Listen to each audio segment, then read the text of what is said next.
इतक्या वेळ आपण शिष्यांची गाणी ऐकली, आता एक झलक गुरुच्याही गाण्याची होऊन जाऊ दे. अतिशय आवडीचं म्हणजे माझ्या आवडीचं गाणं आहे हे फार. सलोना सा सजन है और मैं हूँ.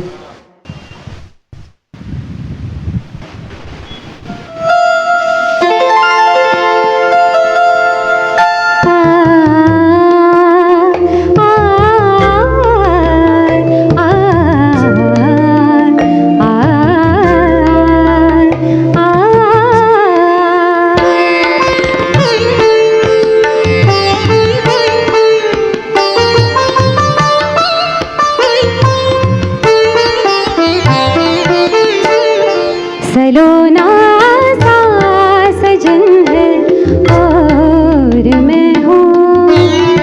सलोना सा सजन है और मैं हूँ.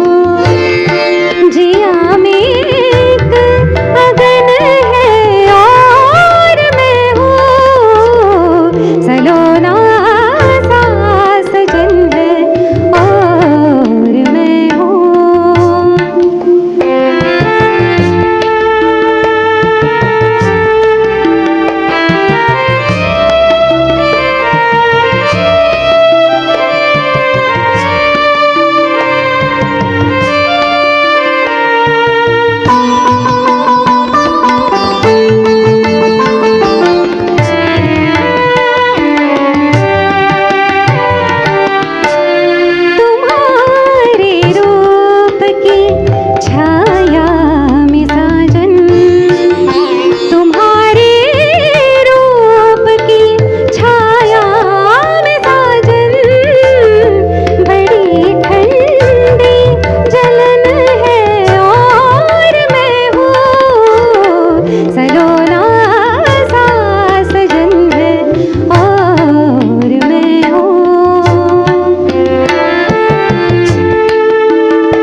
Once more. वा वा वा. अरुणजींच्या एक अंतरा होऊन जाऊ दे. त्यांचा वन्स मोर आपण मान देऊया त्यांच्या वन्स मोरला. एक अंतरा. क्या बात है.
थँक्यू.